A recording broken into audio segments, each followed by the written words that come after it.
Hello everyone, this is SanadSK and welcome to another episode of Dark Souls 3 cut or unused content. This is a series where I showcase unused assets that are found in the game files of Dark Souls 3.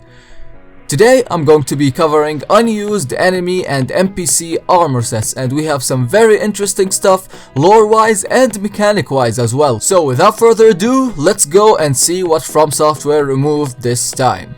The first set we have is the Footman Set, and the description reads, "Peace worn by a manservant who roams the undead commune. The lowly footmen were given the most dejectable tasks among citizens of the undead commune. Their superhuman strength far exceeds that of an ordinary person, and if agitated, they can become quite uncontrollable." Now this basically confirms what I said about in my previous video, that the undead settlement was supposed to be called the undead commune.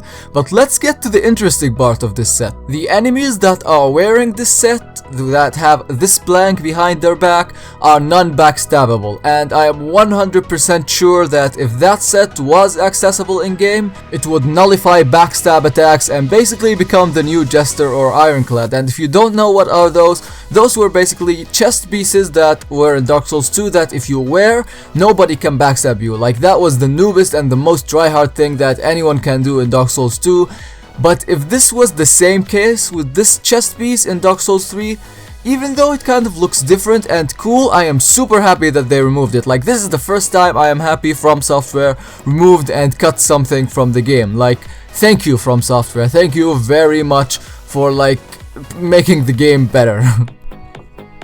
And the next set we have is the Saint Set, and the description reads, "Peace worn by the young crossbreed taken prisoner within the dungeon.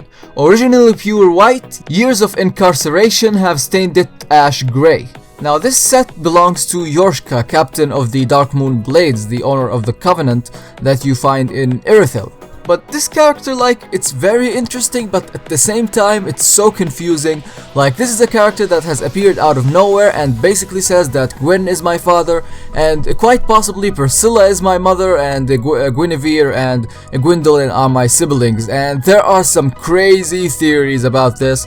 Like, there are some fucked up ones, honestly.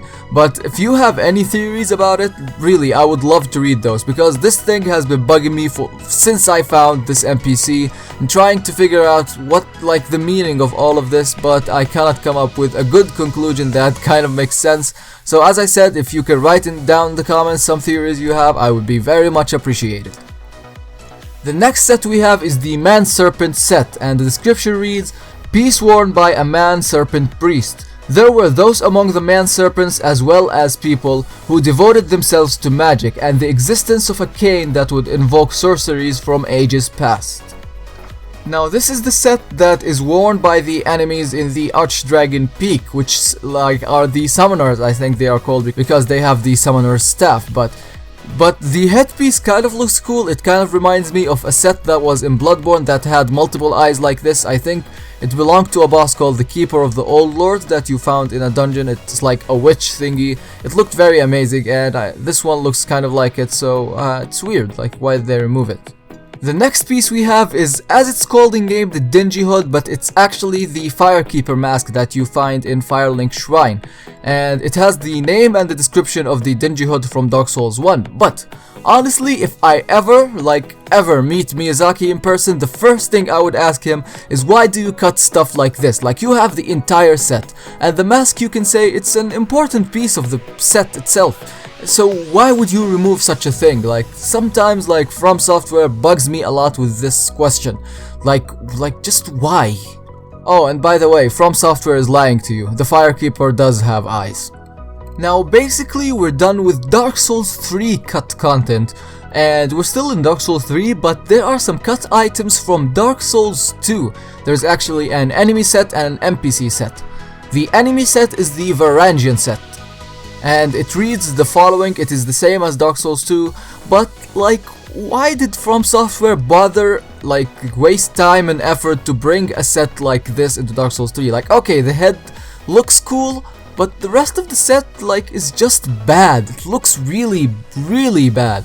Okay, like they returned sets from Dark Souls 2 like the Faram set, the Alva set, and they looked amazing in this game, especially the Faram set. But the Varangian set, I don't remember it was a fan favorite, honestly. Please correct me if I'm wrong. The second set, which is an NPC set, which is the Hexer set. The Hexer set belonged to Falcon the Hexer, as same as the Varangian set. The description is as of Dark Souls 2. Now, my guess for this one is the same for Alva and the same for Kraton, is that Falcon was supposed to invade you at some point in the game, and when you kill him, he drops his set or you find his set on a body like anywhere in the map. Or it could be DLC, you don't know, maybe like they'll do a DLC where you go to the land of Dranglake or something, I do not know. So this basically wraps up this video. I hope you all enjoyed. Please consider liking and sharing this video and subscribing to my channel for more Dark Souls 3 content. Also consider following me on Twitter for more updates and stuff about future videos. So I guess I'll see you later. Bye.